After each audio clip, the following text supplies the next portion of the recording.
News on Enyimba TV. We are reaching you from Aba, the commercial and industrial hub of Abia State, Nigeria. First, here are the top stories. Soldiers feared dead as gunmen enforce sit-at-home in Abia. Supreme Court gives 36 states 7 days to file defense on local government autonomy case. Aba Power increases electricity tariff. Thanks for joining us on the news at this period. My name is Esther Chema. Now the news in details. There was palpable tension in Aba yesterday morning as some gunmen enforcing the sit-at-home order engaged soldiers at Obikabi Junction in the Obo Hill axis of the city in a shootout. Some soldiers were killed while there were civilian casualties, but the figures are unknown as at the time of filing this report. Several trending videos show the assailants shooting sporadically before setting the military van at the checkpoint ablaze. The non-state actors, numbering about 15, attacked the soldiers at about 8 a.m. at the military checkpoint in Obikabi Junction in the commercial city. At Ovom, another part of Obo Hill, reports said armed hoodlums engaged security men in gun battle, although no life was reported lost. Some tricycles, of which the operators defied the sit-at-home order, were burnt. Southeast Governors Forum has condemned Thursday morning's attack, which resulted in the death of some soldiers at a checkpoint in Aba, the commercial city of Abia State. Addressing newsmen in Owerri, Imo State capital, the chairman of the forum and Imo State Governor, Hope Uzodimma, described the attack as unfortunate. According to him, the incident will also portray the people in a bad light, as if they do not have sympathy for human beings. The governor condoled the chief of army staff and families of soldiers who lost their lives in the unfortunate incident. Abia State Governor Dr. Alex Otis says his administration is not interested in going into unnecessary confrontation with the promoters of the May 30 sit-at-home in honor of those killed during the Nigerian Civil War. The governor, who spoke in Owerri, said that people had right to mourn their dead ones. Governor Otis spoke through his special advisor on media and publicity, Ferdinand Ekoma, said that government was in touch with schools to ensure that students currently sitting for the West African Examination Council WAEC examination in the state were not adversely affected. He said that government was engaging with all the actors to ensure that the academic interests of the WAEC candidates were not hurt. President of Ohanaeze Ndigbo, Emmanuel Iwanyanwu, has distanced himself and the detained leader of the indigenous people of Biafra, Nnamdi Kanu, from the killing of soldiers in some parts of the southeast.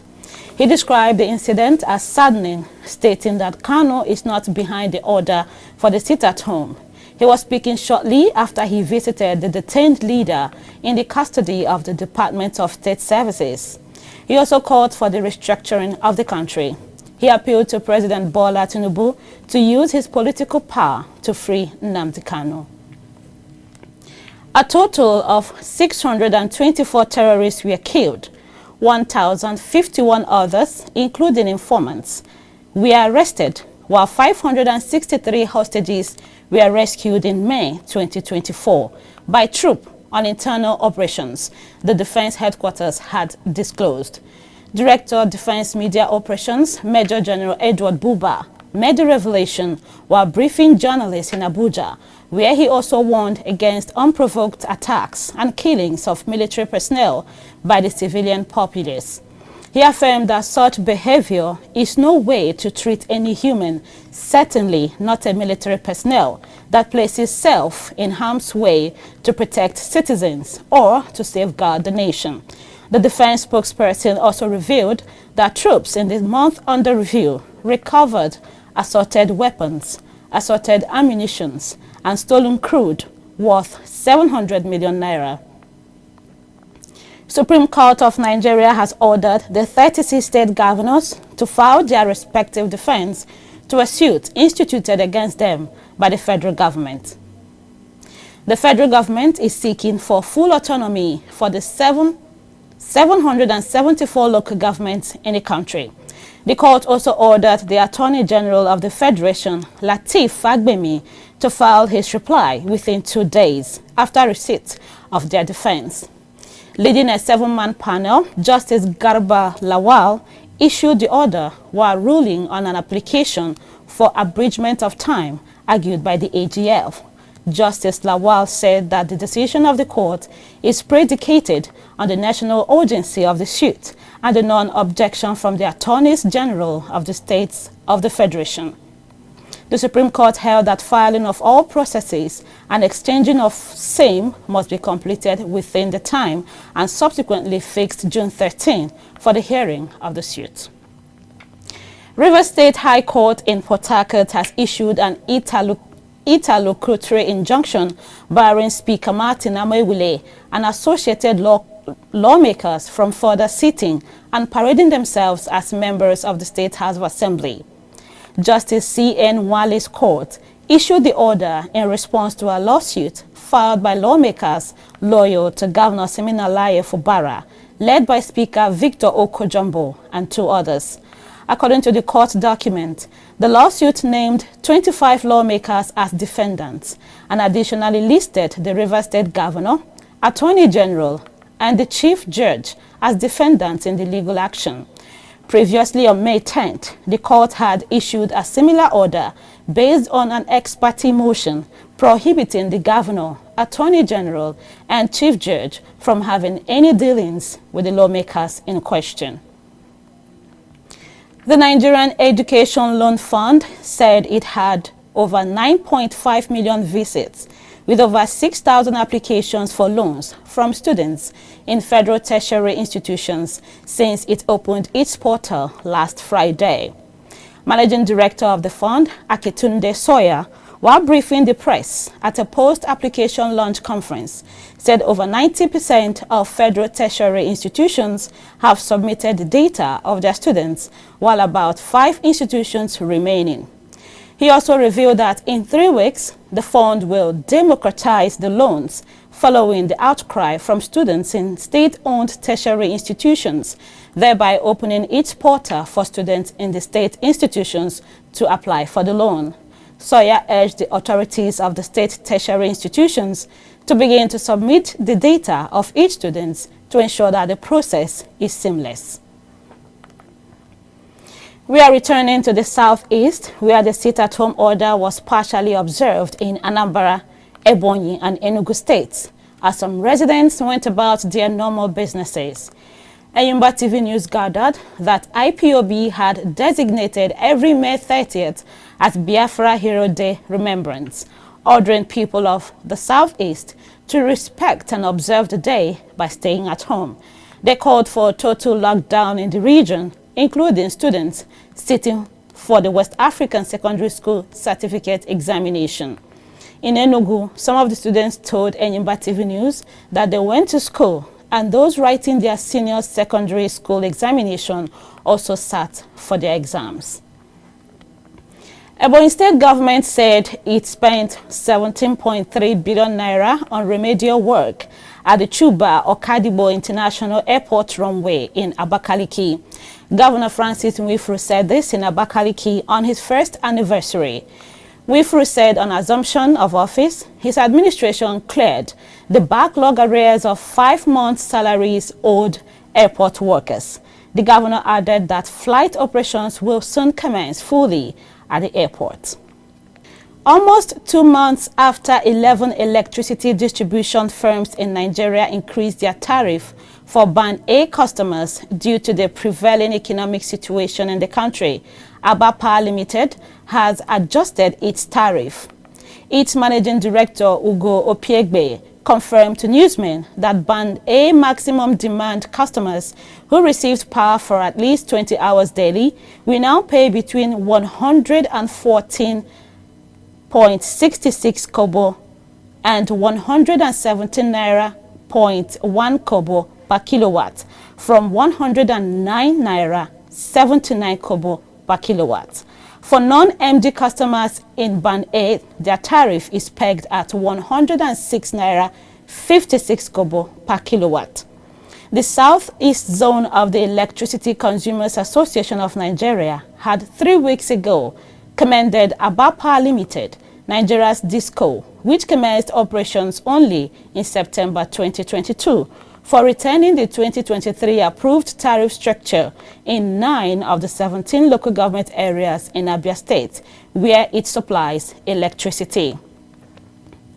You're watching Enyimba TV News. After the short break, the news continues with foreign, business and sports update. Please stay tuned.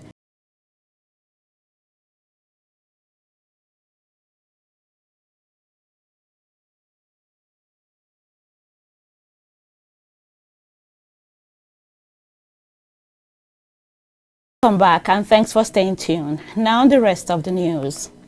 South Africa's ruling party, the African National Congress, is on course to lose its majority in parliament for the first time since it came to power 30 years ago, partial results from Thursday's parliamentary election suggest. With results from more than 50% of voting districts counted so far, the ANC is leading with 42%, followed by the Democratic Alliance with 23%.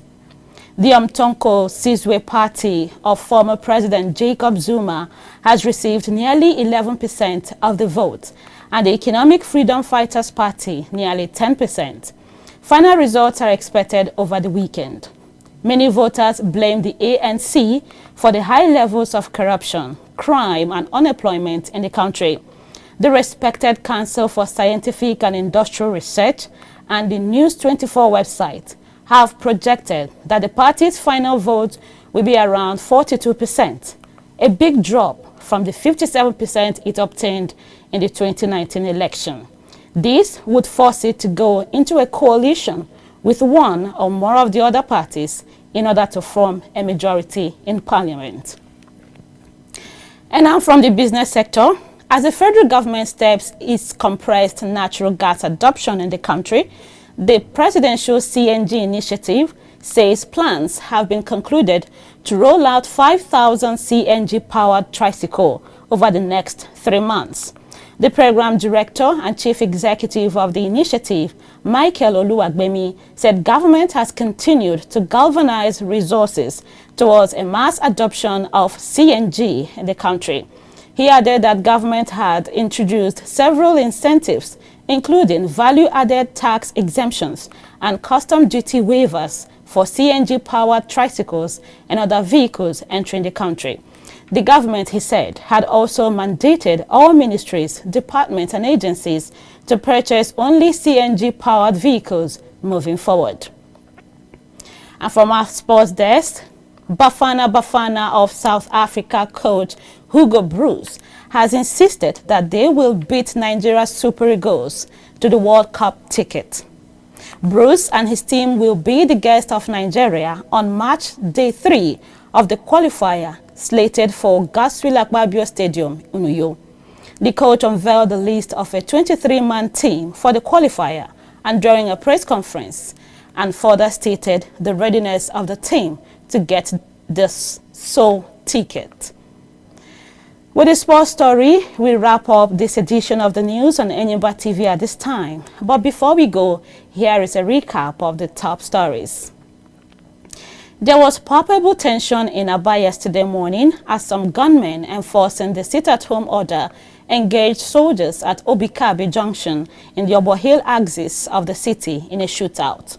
Some soldiers were killed, while there was reported civilian casualties, but the numbers are unknown as at the time of filing this report. Supreme Court of Nigeria has ordered the 36 state governors to file their respective defense to a suit instituted against them by the federal government.